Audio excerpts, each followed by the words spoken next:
Lucille Ball. Co-starring Gail Gordon.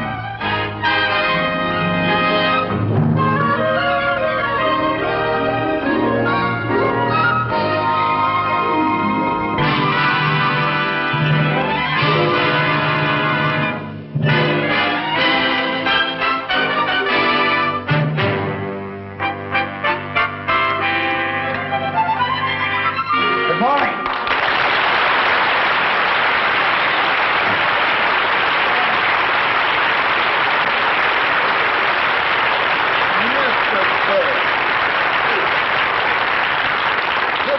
Sit down, Mr. Burns. Now then, what can I do for you? I stopped by to pick up my dividend statement. Ah, yes. Well, my secretary has your files. She'll be right back. Fine. Do you smoke cigars, Mr. Mooney? Yes, I do, yes. May I have one?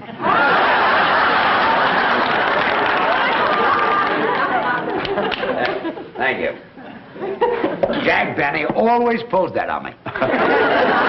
Very fun. Some actors have to be on all the time. So I've heard. Oh, that could be very annoying. I could never be like that. I think it's unprofessional. I say once an actor walks off the stage, he should leave his work there and be like everybody else. Very commendable. I've learned to relax, like Irving Berlin said in that song many years ago. Lazy, I want to be lazy. I want to just lay in the sun with no work to be done. Yes, I remember that. Ooh, under that awning they call the sky.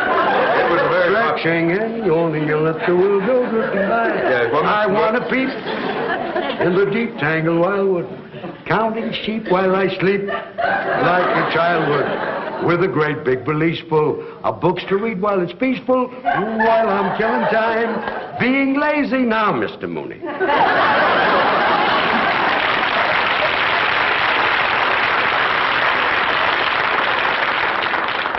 Maybe I can find your file, Mr. Burns. It should be here under the B's. All right, Martin, Miller, Munson, Murphy. Under the B's? Maybe we'd better wait for my secretary. I hope you don't mind waiting. Think nothing of it. Now that I'm not doing an act anymore, all I've got is time on my hands. You and Will, nothing but love in view. And if I fall, once and for all, I'll see my dreams come true. Moments to spare for someone you can't fall. Excuse me, Mr. Burns. Yes, I was here, ma'am. Hope you, but we could... Time on my hands, you and Mr. Mooney, don't be embarrassed. Nobody ever lets me finish a song. Would you care for another cigar? Oh, no, go right on with your work. I'll just sit here and look at the stock report. Oh, yes. I envy you, Mr. Burns. How's that? Well, being able to retire in the prime of your life, just sit back and to collect dividends. Well, that might be true about some people, but not about me. Huh? It kills me not to be doing an act. Well, why did you stop working? Well, I've always liked to work with women. I had a great act going with Carol Channing, and then she left me. She went into Hello, Dolly, and then I did an act with Dorothy Provine, and then she went into television, and Connie Stevens went into pictures. Well, why don't you find some other girl to work with you? Mr. Mooney, comedians are not that easy to find. Got to find a girl with a kind of a pixie personality, eccentric, way out, a real kook. A girl like that is very, very hard to find. Here's the contract, Mr. Mooney. Well, it's about time you got here. I've been trying to find Mr. Burns' file. Oh, George Burns. How do you do? Oh, you've been a favorite of mine for years. Thank you. Oh, I used to watch you all the time on radio. You watched me on radio? I mean, I used to listen to you on television. Listen to me on television. Yeah, that was the year my picture tube went out. You should have gone back to watching me on radio. Oh, you say the funniest thing. Mrs. Carmichael! I've been trying to find Mr. Burns' file. It is not under the B's. Oh, I must have put it under the X's. Why would you put the B file under the X's? Well, that poor little file never has anything in it. Here. Well, where is it? Well, no, I don't know. Wait a minute. I bet I know what I did. You see, Mr. Burns, I always have trouble remembering names, so I took a course in word association. Now, Burns reminds me of fire. So you filed it under the F. No, fire reminds me of stove. So you put my file under the S's. No, stove reminds me of pot roast. It's your turn. You filed it under the P's? No, pot roast reminds me of noodles. Mrs. Carmichael, you're making me angry. You're making me hungry. And noodles reminds me of my mother. It's your turn. Noodles remind you of your mother? Yeah, she made the best noodles, and I bet that's where I put your file. Under noodles. No, under gravy. Mrs. Carmichael, I don't know what I'm going to do with you. I know what I'm going to do with her. Start a whole new career. Mrs. Carmichael. Yes, sir. Have you ever thought about going on the stage? Oh, my life. How would you like to do an act with me? Oh, Mr. Burns, you can't be serious. I know it. That's why I want to get back on the stage. Oh. What do you say? Oh, well, that's very nice of you, Mr. Burns, but I couldn't do that. I couldn't quit my job here. Why not? Because it wouldn't be fair to you, Mr. Mooney. You need me. Good help is hard to find.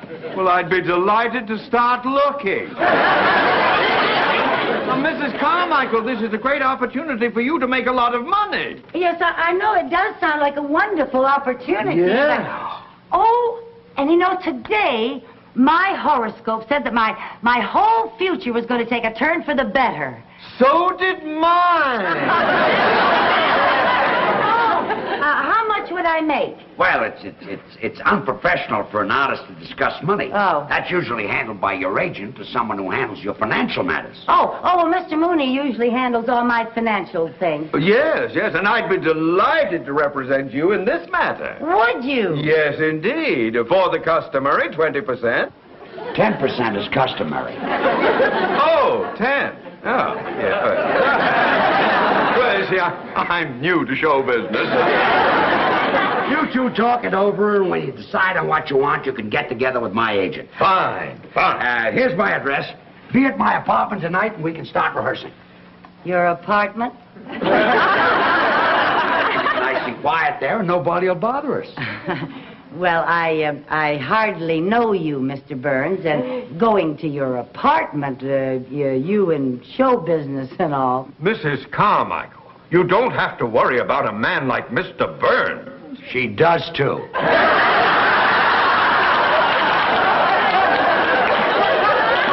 didn't mean that you aren't a gentleman, Mr. Burns. I just meant that...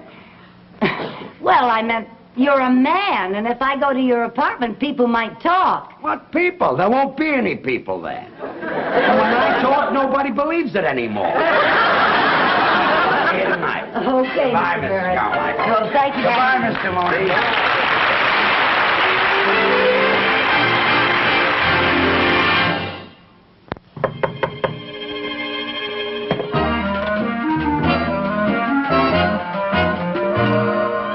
Mr. Burns. Good evening. Come on in. Thank you.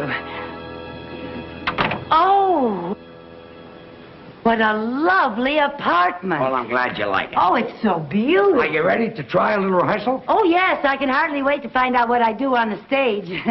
First, you've got to learn how to get on the stage. Oh, yes, sir. See, making an entrance is very important. Oh.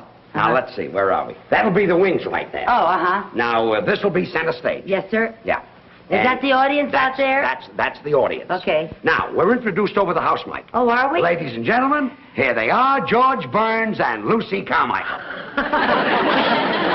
Now, the orchestra plays our entrance music. Oh, what is our entrance music? Some of these days. Oh! Now, let's make our entrance. Let's go into from the- over here. Now, you walk out just like I do. Yes, sir. Okay. Yes, sir. Now, here they are, ladies and gentlemen, George Burns and Lucy Carmichael. Now, there's music, and I'm walking out, and I'm bowing, and I get to the center of the stage, and when I get to the center of the stage... I'm sorry, Mr. Honey, you walked out too fast. Oh, well, I guess I've waited so long to go on stage that I was kind of in a hurry. You belong over here. Oh, over here? Over there. Oh. That's it. Now, we'll start. Yes. Well, Lucy, say hello. Hello. Now, to the audience. Oh. Hello. Don't look down at the audience. The people in the back can't see you. Oh. Hello. Now, I'll tell you a little trick. Especially when you're new and you might be self-conscious. You look out at the audience, but you don't see them. You sort of look past them.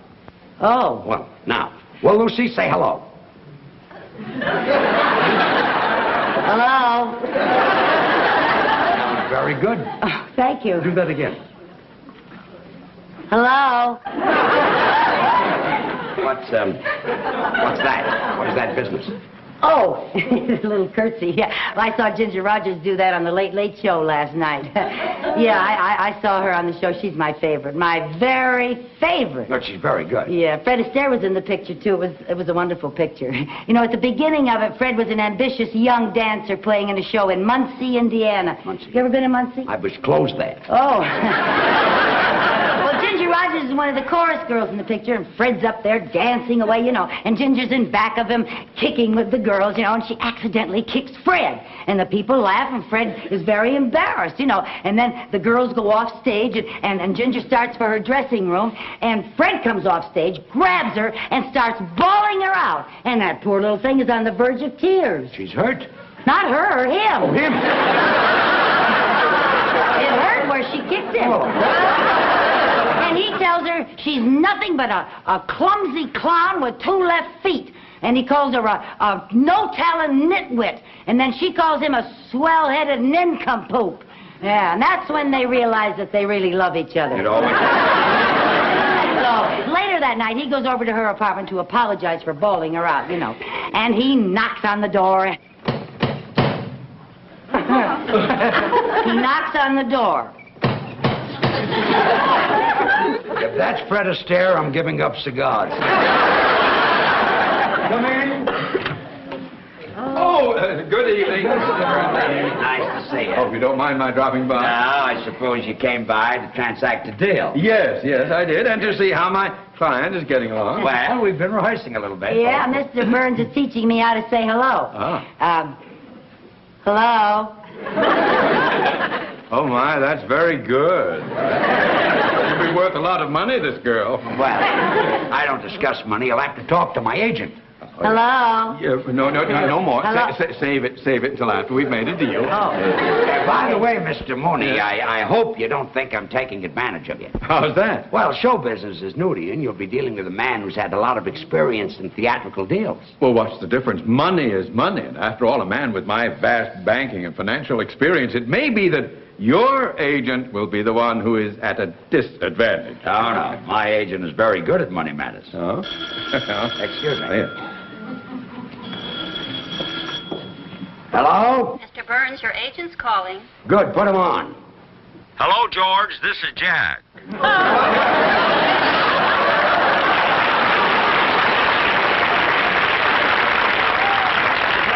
in time. Mrs. Carmichael's agent is here right now. Fine. Let me talk to him. Good. Here he is. His name is Mooney. Mr. Mooney. Here, Mr. Mooney, my agent. What's his name? Benny. Jack Benny. Jack Benny is your agent?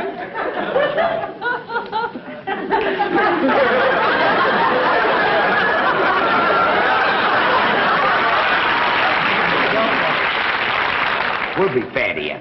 We will not. I'll handle this. You just get us booked someplace. I got you a break-in date for tomorrow night at a club in Santa Monica. We open tomorrow night at a club in Santa Monica. Oh, that's wonderful. Great. The bookers from Vegas will be in to see you, so I hope the act's good. Don't worry, she'll be fine. I mean you.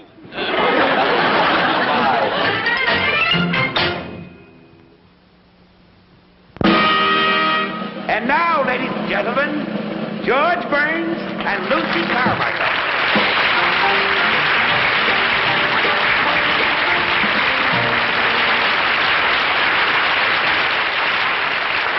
Lucy, say hello. Hello? Well, now that you're on the stage, what are you going to do? Oh, Well, when I was in the beauty parlor this afternoon, I heard a wonderful joke. Would you like to hear it? It had everybody dying laughing. We'd all like to hear. Oh, well, this one man looked up and said to the other man, "Don't ask me, I just got here myself."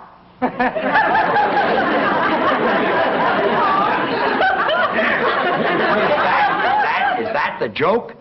Well, there was some stuff ahead of it that I didn't hear. That's the line that they were dying laughing at. I wouldn't tell that if I were you. Too old? Oh, yes, it's been kicked. Oh. Let's talk about your brother. Oh, which brother do you want to talk about? The one that's married or the one that's in love? The tall one. Oh, yeah. Well, that's my brother Harry. He's with the FBI. Your brother's with the FBI? Yeah, they picked him up in Kansas City. So the FBI picked him up. Well, they had to. He couldn't pick himself up. Loaded again. Yeah. Poor Harry. Hasn't your family ever tried to do something about his drinking? Well, we sent him to a psychiatrist, and the psychiatrist worked and worked to get to the bottom of Harry's drinking. And finally, he found out Harry's problem. What was it? Harry likes to drink. Well, we all have our reasons. I think Harry drinks to forget. Forget what? That he's a kleptomaniac. He's a kleptomaniac. Harry was always going into stores and taking things, so you know what my mother did? What? Well, she took some adhesive, and she taped his hand shut all but this one finger. Taped his hand shut, all but that. Why? Well, so he could play marbles with my other brother. You can't play marbles with one finger. Well, Mother did that to even up the game. You see, Harry didn't have all of his fingers, and my other brother didn't have all of his marbles.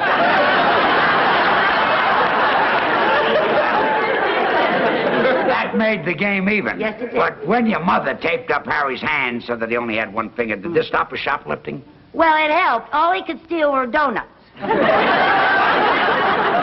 liked those. That's right. It was a donut that broke Harry's back. Donut broke his back? Yeah, you see, he had a donut in his right-hand pocket, and he tried to get it out with his left hand. And broke his back? Yeah. Well, the next time he's got a donut in his right-hand pocket, tell him to try to take it out with his right hand. Well, that's kind of hard when you got your pants on backwards. He had his pants on backward? Yeah, you see, Harry had a suit with two pair of pants, and he put one pair on frontwards and one pair on backwards. So that he could walk either way. That's when the truck hit him. What truck? The truck that didn't have its lights on. So why didn't the man in the truck have his lights on? Well, he didn't have to. It was daytime. Well, if it was daytime, didn't the man in the truck see your brother coming? He didn't know it was my brother. Oh, he saw two pair of pants coming toward him, and he drove right between them. Well, that's our music cue. And my cue.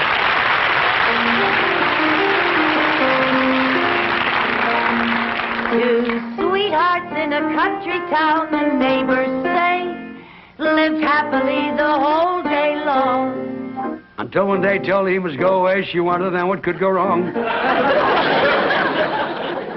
He said, you know it's true, I love you best of all, and yet it's best that we should part.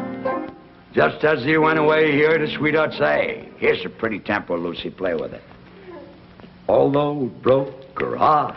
Some of these days, Yes, some of these days, you'll miss me, honey. you're gonna miss me, honey. Some of these days, Yes, one of these days, you'll feel so lonely. you'll be feeling oh so You'll lonely. miss my You hugging. used to love it when I'd hug and You'll squeeze you. miss my kissing. You ask for more, and I You'll tease miss you. me only You want me only when you go away. when you're a million You'll feel miles. so lonely. In the evening when the sun goes Just down, for me only. I'll be on the other side of For town. you know, Oh, honey, you know, baby, you've had your way. that you went and had your way. And when you leave me, I know 'twill grieve You me. can bet you're gonna be full of sorrow. You miss Your blue-eyed baby, some of these days. Dee-dee, dee-da, dee-dee, dee-dee, dee-da, dee-dee, dee-da, dee-dee, dee-dee, dee-da, dee-dee, dee-da, dee-doo, dee-dee, dee-da.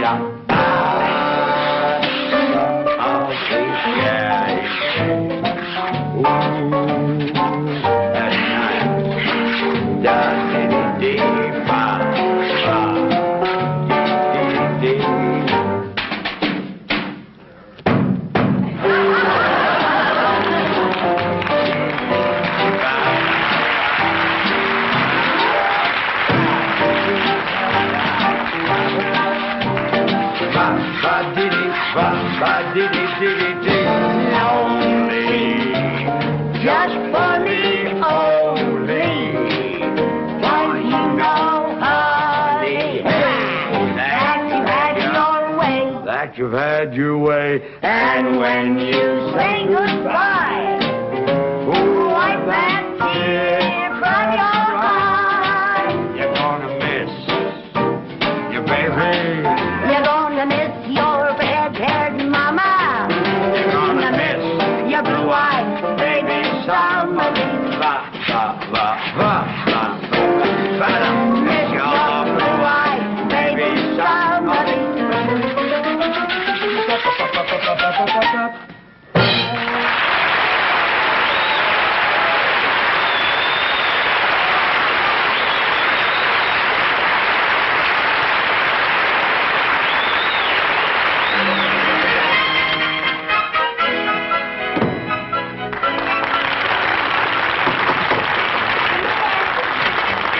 Lucy, you were just great. Thank you. Everybody out front is telling.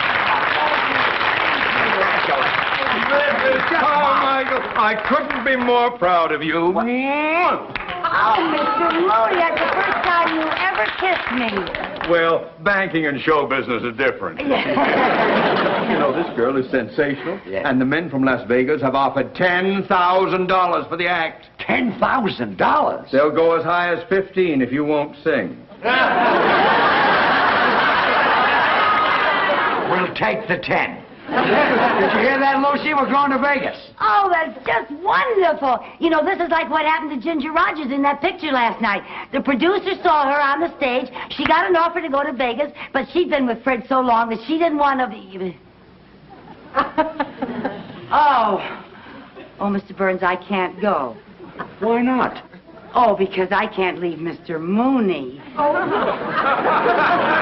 But I want you to go. Oh, no, you don't. You need me. I don't need you. I want you to leave. Oh, I couldn't leave you any more than Ginger could leave Fred. Not even when Fred pretended to be mad and said things that were very nasty to make her mad. Mrs. Carmichael, please get it through your head. I want you to go with Mr. Burns. My life would be happier without you. Happier! Happier! That's just what Fred said, because he didn't want to stand in her way. But Ginger knew that Fred needed her, just like you need me, Mr. Mooney. Now. Mr. Burns, but it just wouldn't work. I couldn't be funny out on the stage thinking about Mr. Mooney back in the bank trying to get along without me. Mr. Mooney, you must be a wonderful man. How do you inspire such loyalty? I don't know what I've done to deserve this. Well, I hope you're not mad at me, Mr. Burns. What for? This is the story of my life. But what about the engagement at Las Vegas? Well, now that I don't have a girl, I guess we'll have to pass up the $10,000. Oh, I'm just awfully sorry about it, but, you know, Mr. Burns, Mr. Mooney has... What are you doing? If you think I'm going to let $10,000 go down the drain, you are crazy. Some of these days...